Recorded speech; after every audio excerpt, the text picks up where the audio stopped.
ሰላም ለእናንተ ይሁን ውድ ቤተሰቦች እንደምን አላችሁ? ይህ አዲስ ኢንሳይደር ነው። ለሰዓቱ የደረሱና አዳዲስ መረጃዎች አሁን ትሰማላችሁ።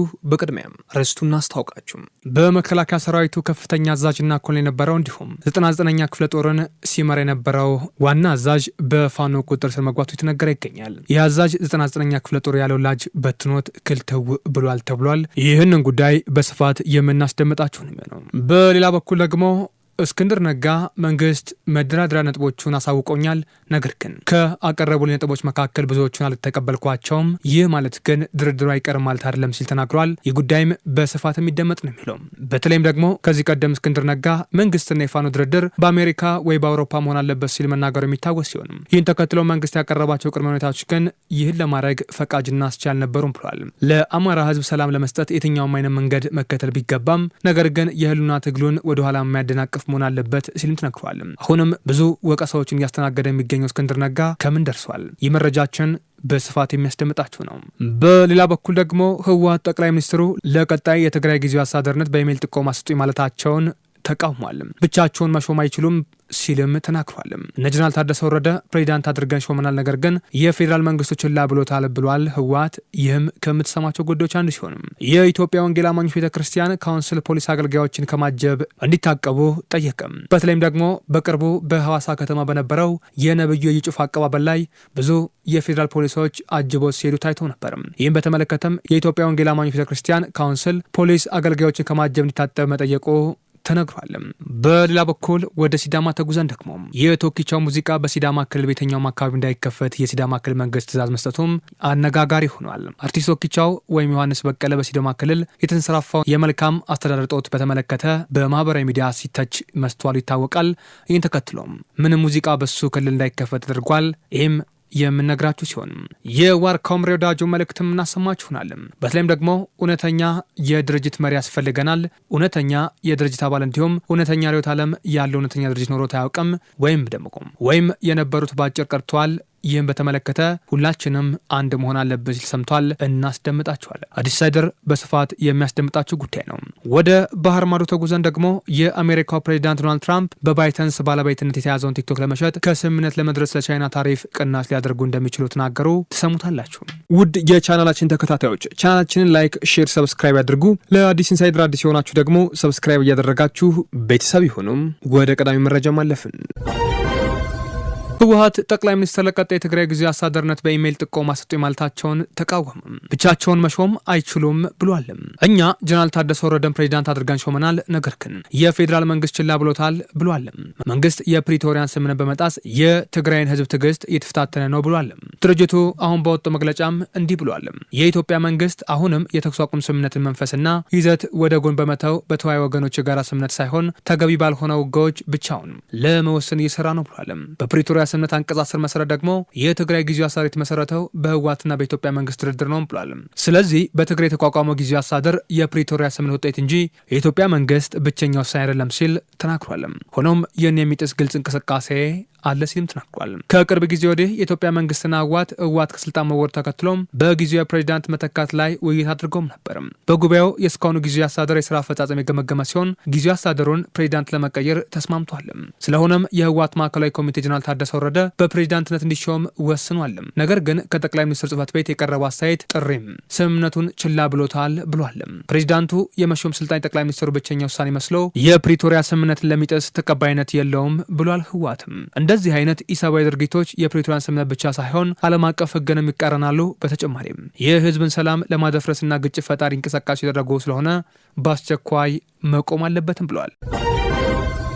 በሌላ በኩል ከመንግስት ጋር ለመደራደር ዝግጁ ቢሆንም ያመጣቸው ቅድመ ሁኔታዎች ግን ተገቢና አግባብ አይደሉም ሲል እስክንድር ነጋ ተናገረ። ከመንግስት ጋር ለመደራደር እንቅስቃሴዎች አድርጌ ነበር፣ ነገር ግን መንግስት ለመደራደር ያቀረባቸው ነገሮች የአማራን ህልውና ትግል ወደኋላ የሚያስቀር እንዲሁም ጥያቄዎችን የማይመልስ መሆኑን አግኝቻቸዋል ብሏል። ምንም እንኳን ብዙ ሪዮት ችግሮች ቢኖርብንም ይህን ለመፍታት የሄደበት ጥረት ብናደንቅም ለህዝቡ ሰላም ሲባል ግን ስምምነቱ ያስፈልግ ነበር። ነገር ግን መንግስት የወሰደው እርምጃ ልክና ጥሩ ባለመሆኑ ትቼዋለሁ ሲልም ተደምጧል። እስክንድር ነጋ ከዚህ ቀደም ፋኖ ከመንግስት ጋር የሚደራደረው በአሜሪካ ወይም በአውሮፓ ብቻ ከሆነ ነበር ማለቱ ይታወሳል። ይህን ተከትሎም መንግስት ከቅርቡም በፓርላማ በነበረው ውይይት ከተለያዩ ክፍሎች ጋር ውይይት እያደረገ እንገኛለን ሲልም ተደምጦ ነበር። ነገር ግን የአለመቀናጀት ችግር አይቼባቸዋለሁ ሲልም ተሰምቶም ነበር። ጠቅላይ ሚኒስትሩ ይህን ካሉ በኋላም ለአሜሪካ ድምፁን የሰጠው እስክንድር ነጋም ለመደራደር ዝግጁ ብንሆንም መንግስት ያቀረባቸው ቅድመ ሁኔታዎች ብዙዎቹን የሚያስጥሱ ናቸው ብሏል። በተለይም ደግሞ መንግስት ሰዎች እንዲሰጥና እነሱን ተክቼ እንድደራደር አድርጎኛል። ይህ ደግሞ ትግሉን ወደኋላ ከማስቀረብ ባለፈም እኔ ራሴን ወደ ትግሉ አንድ አካል ከመሆኔ ባለፈም በህዝቡ እንድጠላ ያደረገኝ ይችላል በሚል አንስቷል። እኔ ብቻዬን ወክዬ መደራደር አልችልም የሚለው እስክንድር ነጋ ነገር ግን ሰላም ከሆነ ግን ብቻዬንም ቢሆን ከሰይጣን ጋር እደራደራለሁ ብሏል። ይህን ተከትሎ ታዲያ ከመንግስት በኩል የመጣ መረጃ ባይኖርም አሁንም ቢሆን ግን ስምምነቶቹ በኢትዮጵያ ሀገራዊ ምክክር ኮሚሽን በኩል እየሄዱ እንደሚገኙ ምንጮች በስፋት እየጠቆሙ ይገኛሉ። በሌላ መረጃ የኢትዮጵያ ወንጌል አማኞች ቤተክርስቲያን ካውንስል ፖሊስ አገልጋዮችን ከማጀብ እንዲታቀብ ጠየቀ። የኢትዮጵያ ወንጌል አማኞች ቤተክርስቲያን ካውንስል ፖሊስ አገልጋዮችን ከማጀብ እንዲታቀብ አስጠንቅቋል። ኮንፈረንስ አስመልክቶ በጦር መሳሪያ አንድን አገልጋይ ማጀብ እንደ ወንጌል አማኝ በፍጹም ተቀባይነት የሌለው አስተምሮት ውጭ መሆኑን የኢትዮጵያ ወንጌል አማኞች ቤተክርስቲያን ካውንስል አስታውቋል። የካውንስል ጽህፈት ቤት ኃላፊ የሆኑት ፓስተር ጌትነት ለማ በሰጡት መግለጫም የመንግስት አካላት ለአንድ አገልጋይ ፖሊስ አሰልፈው መሳሪያ አስታጥቀው አጀብ ፈጥረው ግርግር የማድረግ የሆነ አካል ወደ ከተማ የገባ የሚያስመስሉ ነገር ተገቢ እንዳልሆነም ተናግሯል። እንደ አጀብ ስላደረጋችሁ ለወንጌል አማኞች ክብር አይደለም። ብዙ አማኞች የመቃብር ስፍራ የላቸውም፣ የማምለኪያ ስፍራ የላቸውም። እሱን አድርጎልን ብለዋል። ጦሩ የመንግስት ነው፣ ሰራዊቱ የመንግስት ነው፣ እጀብ አያስፈልግም ተብሏል። እንደዚህም በሚያደርጉ አገልጋዮች ላይ ደግሞ እርምጃ እንደሚወሰድ ካውንስሉ አስጠንቅቋል። እጀባው ትርጉም አልባ ነው፣ ከመጽሐፍ ቅዱስ ውጭ ነው። በጦር መሳሪያ መታጀቡ ትርጉም ሌላ ነው፣ ፍርሃት ሲኖር ነው መታጀቡ የሚመጣው ብሏል።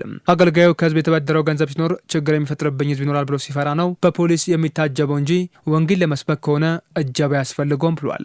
በተደጋጋሚ እንደዚህ የሚያደርጉ አገልጋዮችን በጽሁፍ በአካል ማስጠንቀቂያ ሰጥተናል። በቅርቡም እርምጃ ወስደን መግለጫ እንሰጣለን ብለዋል። በተጨማሪም ዘይት የሚሸጡ አገልጋዮችን ከመንግስት ንግድ ፍቃድ አውጥተው ሱቅ ከፍተው ዘይታቸውን መሸጥ ይችላሉ እንጂ በካውንስሉ ፍቃድ ዘይት የሚቸበቸቡ ከድርጊታቸውን የታቀቡም አስጠንቅቋል። ከሰሞኑ ነብዩ ጩፋ ወደ ሐዋሳ ከተማ ሲገባ አጀብ አቀባበል ተደርጎላቸው እንደነበር የሚታወስ ነው። በሌላ በኩል ደግሞ ከፍተኛ ወታደራዊ አዛዥ በፋኖ ስር መግባቱ የተነገረ ይገኛል። የ99ኛ ክፍለ ጦር አዛዥ የሆነው የመከላከያ ሰራዊቱ ዋና አዛዥ በፋኖ ቁጥጥር ስር መግባቱ ሰምቷል።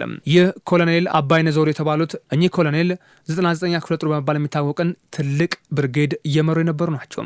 ብዙ ትግሎችን እያደረጉ የሚገኙት እኚህ ኮሎኔል በነበረው ጦርነት ምክንያት በጎጃም በፋኖ መያዛቸው ሰምቷል። ከመከላከያ በኩል የወጣ መግለጫ ባይኖርም አሁን ላይ እሳቸው ተይዘው ሚስጥር እያወጡ እንደሚገኙ በስፋት እየተገለጠ ይገኛል። አንዳንድ መረጃዎች እንደሚሉ ከሆነ ደግሞ ይህ የሰራዊቱ አመራር መሸኘቱን እያነሱ ይገኛሉ። በግጥማቸውም ፈሰሳሉ ማባይ ፈሰሰ ወደ ላይ እናት የሚነድል ገጥሞት የሚያባራይ እያሉ እየገጠሙ ይገኛሉ። መታሰቢያነቱ ለወላጅ አልባ ክፍለ ጦር ይሆንልን ብለውም እየነገሩ ይገኛሉ። ምንም እንኳን ኮሎኔሉ መታገቱ ቢነገርም አሁን ላይ ተሸኝቷል የተባለ ይገኛል። እስካሁን በወጣ መረጃ ግን ምን ላይ እንደሆነ ባይታወቅም አመራሩ አሁን ላይ በፋኖ ቁጥጥር ስር እንደሚገኝ ግን መረጃዎች እየጠቆሙ ይገኛሉ። የአማራ ፋኖ በወሎ ዋና አዛዥ ዋርካው መሪ ወዳጆ መግለጫ ሰጥቷል። በተለይ ደግሞ መግለጫው ድርድርን በተመለከተ አርኳል። አንድ እውነተኛ የድርጅት መሪ መያዝ አለብን ሲል የሚጀምረው መግለጫውም ህዝባችን ባለፉት 50 ዓመታት እውነተኛ የድርጅት መሪ፣ እውነተኛ የድርጅት አባል እንዲሁም እውነተኛ ርዕዮተ ዓለም ያለው እውነተኛ ድርጅት ኖሮት አያውቅም ወይም የነበሩት ባጭር ቀርተዋል ሲልም ተናግሯል። ንግግሩን ሲቀጥልም ፕሮፌሰር አስራት የመሰረቱት እውነተኛውን የመላው አማራ ህዝባዊ ድርጅት መያድ አማራ ህዝብ የማይወክለው የአማራ ብሔራዊ ንቅናቄ ብአዴን ተጠልፎ ሲወድቅ በቁርጥ ቀን የአማራ ወጣቶች በ2010 ዓ.ም ተመስርቶ የነበረው የአማራ ብሔራዊ ንቅናቄ ደግሞ በሆዳምና አረቆ ማስተዋል በአቃታቸው አመራሮች ተጠልፎ ጠቅላላ ጉባኤን ከማድረግ ያቃተው ሆኖ ቀርቷልም ብሏል። ውድ የቻናላችን ተከታታዮች ቻናላችንን ላይክ፣ ሼር፣ ሰብስክራይብ ያድርጉ። ለአዲስ ኢንሳይደር አዲስ የሆናችሁ ደግሞ ቻናሉን ሰብስክራይብ እያደረጋችሁ ቤተሰብ ይሁኑ።